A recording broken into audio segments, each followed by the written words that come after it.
राजस्थान की फेमस बेसन की सब्ज़ी आज हम बनाएंगे। ये इतनी सॉफ्ट और नरम होती है कि आपके मुंह में जाते ही खुल जाएगी। एक बोल में हम डालेंगे बेसन, रेड चिली पाउडर, हल्दी पाउडर, अजवाइन, जीरा और नमक। अब आप इस सबको अच्छे से मिक्स करें। तो ये हम पितौड़ बना रहे हैं पहले हमारी सब्ज़ी के लिए। अब आप इसमें डालें पानी। पानी आप हमेशा धीरे धीरे करके डालें। पहले आप थोड़ा डालें, ज़्यादा कभी भी नहीं डालें वरना उसमें लम्स पड़ जाएंगे। तो जब इसकी स्मूथ कंसिस्टेंसी फॉर्म हो जाएगी उसके बाद हम इसमें बाकी का पानी डालेंगे। तो अब आप देखिए ये अब स्मूथ है। अब हम सारे पानी को डालेंगे 2 बैचेस में। ये आप जब पितौड़ बनाएं आप पानी का रेशियो हमेशा ध्यान रखें। बहुत ही ईजी है। अगर आप 1 कप बेसन लें तो 3 कप आप पानी लें। आप अगर ये रेशियो ध्यान रखेंगे तो जो आपकी बेसन की सब्ज़ी है ये बहुत ही नरम बनेगी। पितौड़ आपकी मुंह में घुल जाएगी। अब आप इसको स्टर करते हुए कढ़ाई में डालें, ये ज़रूरी है क्योंकि कई बार बेसन नीचे रह जाता है। अब इसे आप मीडियम फ्लेम पे लगातार स्टर करते हुए पकाएं, ये बहुत ज़रूरी है। अगर आप इसे लगातार स्टर नहीं करेंगे तो इसमें लम्स पड़ सकते हैं, गुठलियाँ पड़ सकती हैं। तो हम इसे मीडियम फ्लेम पे पकाएंगे। ये टोटल कुक होने में 7 से 8 मिनट आपको लगेंगे। तो अब आप देखें ये मिक्सचर हमारा गाढ़ा होने लगा है। अब आप इस पॉइंट पे इसको छोड़ें नहीं वरना इसमें लम्स पड़ जाएंगे।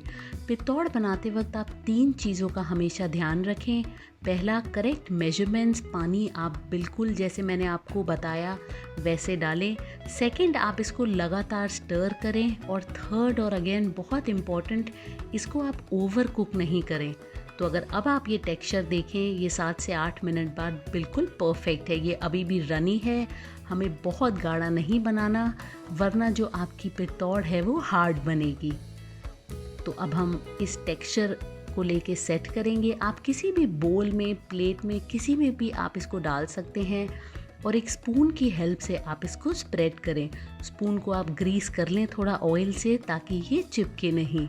मैंने बोल में या थाली में जिसमें भी आप सेट करें उसमें आपको घी या तेल लगाने की ज़रूरत नहीं है।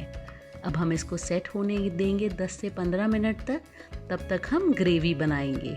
तो यहाँ कढ़ाई में आप डालें ऑयल और जैसे ही आपका ऑयल गर्म होगा हम इसमें डालेंगे जीरा, हींग और इसको अच्छे से भुनेंगे। जी हाँ, जो राजस्थानी खाना बनता है उसमें हींग ज़रूर जाती है तो आप इसको स्किप नहीं करें। इसी के साथ मैंने डाली है बारीक कटी हुई अदरक और इसको भी हम 1 मिनट तक भुनेंगे। अब हम इसमें डालेंगे 2 टमाटर की प्योरे।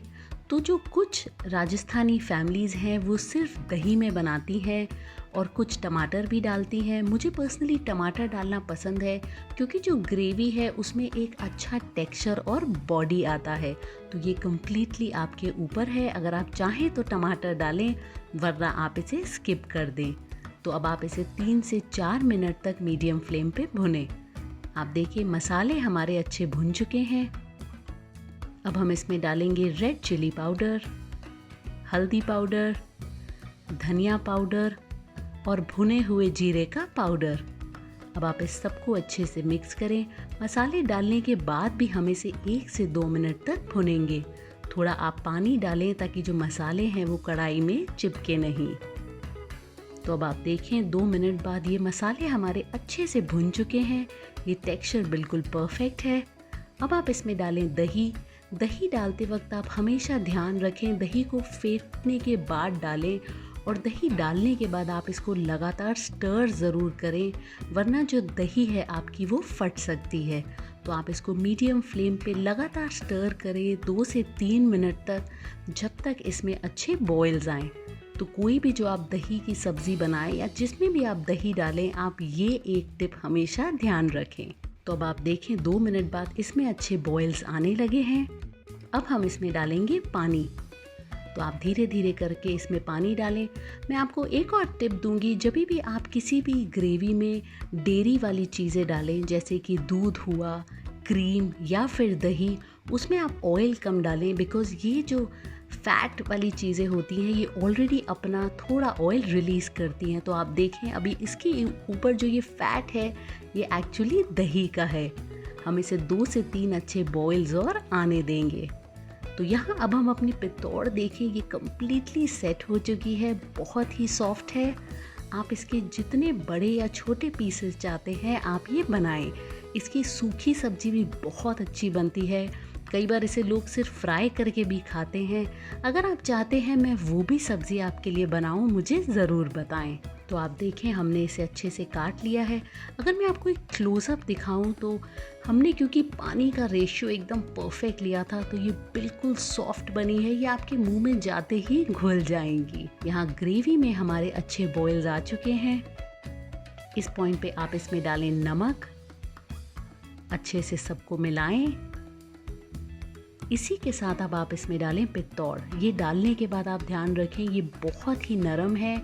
अब आप इसको जब स्टर करें तो बहुत ज़ोर से नहीं करें वरना ये टूट सकती है। तो बहुत हल्के हाथ से अब आप इसको मिलाएं और इसको अब हमें 3 से 4 मिनट तक और पकाना है ढक के ग्रेवी के अंदर। जब तक हमारी सब्ज़ी पक रही है मैं आपको एक क्लोज़अप दिखाऊंगी पित्तौड़ का, तोड़ के दिखाऊंगी। आप देखेंगे कितना नरम है। तो बस आप रेशियो का ध्यान रखें, जो मैंने आपको कुछ टिप्स दिए हैं उनका ध्यान रखें, ये बिल्कुल परफेक्ट बनेगी। तो अब 3 से 4 मिनट बाद इसमें अच्छे बॉयल्स आने लगे हैं। आप कलर भी देखें बहुत ही बढ़िया आया है। अब आप इसमें डालें गरम मसाला, कसूरी मेथी और उसी के साथ हम इसमें डालेंगे ढेर सारा हरा धनिया। तो बहुत ही मशहूर और बहुत ही डिलीशियस राजस्थान की पित्तौड़ की सब्ज़ी, बेसन की सब्ज़ी बनके तैयार है। आप इसको एक बार ज़रूर बनाएं, आपको बहुत पसंद आएगी। अगर आप चाहते हैं मैं और भी कोई ऐसी रेसिपीज़ आपके लिए बनाऊं तो वो भी मुझे ज़रूर बताएं। तो इसको आप सर्व कर सकते हैं रोटी के साथ, जिसके भी साथ आपको पसंद है खाना। मेरे घर में ये बहुत बनती है और सबकी फेवरेट है। अगर आपको आज की ये रेसिपी पसंद आई है तो मेरे चैनल को ज़रूर सब्सक्राइब करें और बेल आइकन को दबाएं, क्योंकि आगे भी मैं बहुत सारी डिलीशियस रेसिपीज़ आपके लिए लगातार लाती रहूँगी।